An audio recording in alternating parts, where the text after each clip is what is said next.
Face à la communication politique, le coup de com' avec Laetitia et la gauche.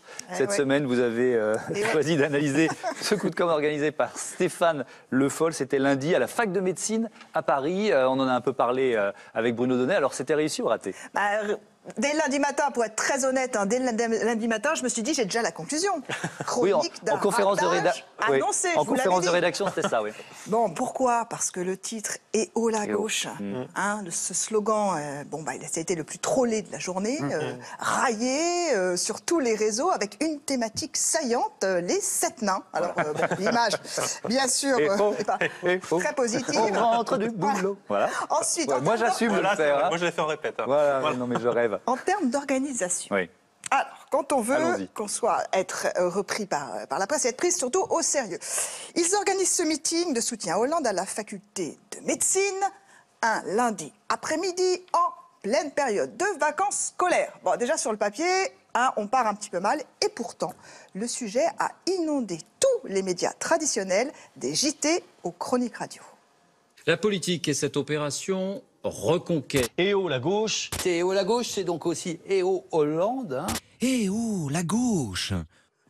C'est vrai que c'est tentant. Raphaël le fait différemment. Le ton inimitable de Raphaël. Et pourquoi le petit monde médiatique s'est-il donc affolé comme ça? À cause du grand absent du jour.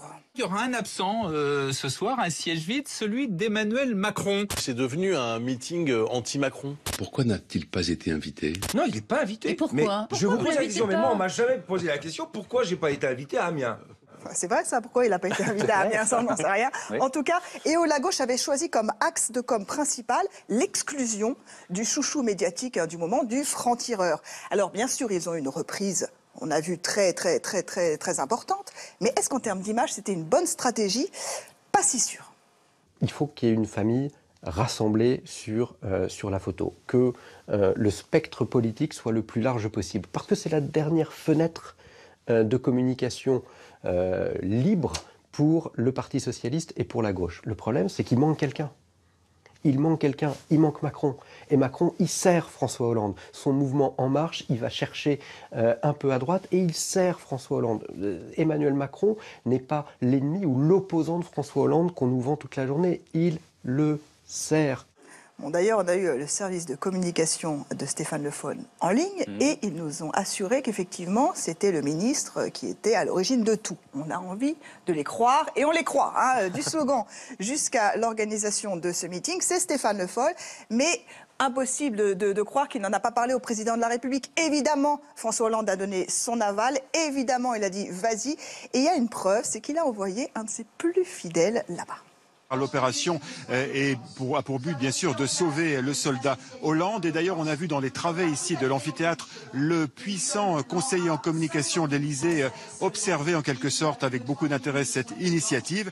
Et oui, on a vérifié, Gaspard Ganzer, le directeur de communication de François Hollande, était bien sur les lieux ce soir-là. Alors à l'Élysée, on assure que François Hollande n'est absolument pas à l'origine de ce meeting, mais que finalement, ça leur va plutôt bien. Oui, surtout que dans le timing, ça tombait plutôt bien, puisque le lendemain, il y a 2 très bonnes nouvelles. Il y a les chiffres du chômage, évidemment, et puis ce contrat qui s'annonce de vente de sous-marins à l'Australie.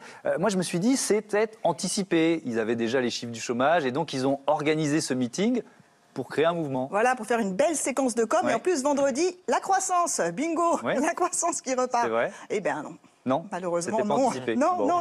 Non, le meeting a été annoncé par Stéphane Le Foll le 15 avril. Donc c'est difficile de se dire qu'on a déjà toutes ces bonnes nouvelles dans la poche. Et en plus, il n'y a ni Myriam El Khomri, ministre du Travail, ni Jean-Yves Le Drian, ministre de la Défense, qui portent ces bonnes nouvelles. Donc c'est quand même un petit peu bizarre. Et alors, troisième preuve, c'est que ensuite, le mercredi, le jeudi, dans la semaine, aucun, ni Stéphane Le Foll, ni ses lieutenants, aucun ne reprend ces bonnes nouvelles à son compte pour dire « Eh oh, la gauche, c'est ces bonnes nouvelles-là ». Personne ne fait ça, même quand on leur sert sur un plateau. Eh oh, la gauche, ça tombe bien. Le principe, c'était de se dire d'abord qu'on était fiers quand même de ce qu'on avait fait. Je rappelle, par exemple, sur la question d'éducation, sur ce qui a été fait. Et sur la santé avec Marisol Touraine. Ce qui a été fait... Bon, c'est flagrant, non? Au lieu de l'éducation et de la santé, il aurait dû dire... le chômage, et les contrats. Oui, et les contrats. Et les contrats. Oui. Pourquoi? Parce qu'en communication, ça s'appelle faire le récit d'une séquence, boucler la boucle. Là, du coup, on est à côté. Le problème, c'est que le meeting Et oh la gauche a été tellement mal pensé, jusque dans son slogan, il a été tellement mal préparé, qu'en fait, on a déjà oublié ce meeting quand les bonnes nouvelles sont annoncées, donc ça n'a aucun impact. Ça sert à un intérêt personnel qui est celui de Stéphane Le Foll. Est-ce que ça sert à l'intérêt du président? C'est discutable. Les bonnes nouvelles, oui, mais personne dans l'opinion ne va relier ces bonnes nouvelles à Et oh la gauche, pour la bonne et simple raison que quand ça ne fait pas rire, Et oh la gauche, ça n'évoque rien du tout aux Français moyens. Le slogan Et oh la gauche, c'est les sous-doués du marketing politique en vacances. Voilà. Ça c'est dit. Ça c'est dit. Au moins jusqu'à vendredi, peut-être ils vont se rattraper le week-end. En tout cas, ils ont jusqu'au 17 mai. Parce que Et oh la gauche, c'est une série de meetings. Hein. Ce n'est pas juste un one-shot, hein, comme vous disiez. C'est une série. Alors le 17 mai, ils seront à Lille. Et ils vont garder le même slogan. Ils gardent le même slogan. Ah bah une fois qu'on l'a choisi, c'est difficile de revenir en arrière en communication. Oui, et puis tout le monde le connaît. C'est difficile. Et puis à 7 mains, il y aura peut-être 7 meetings. Voilà. Bonne idée.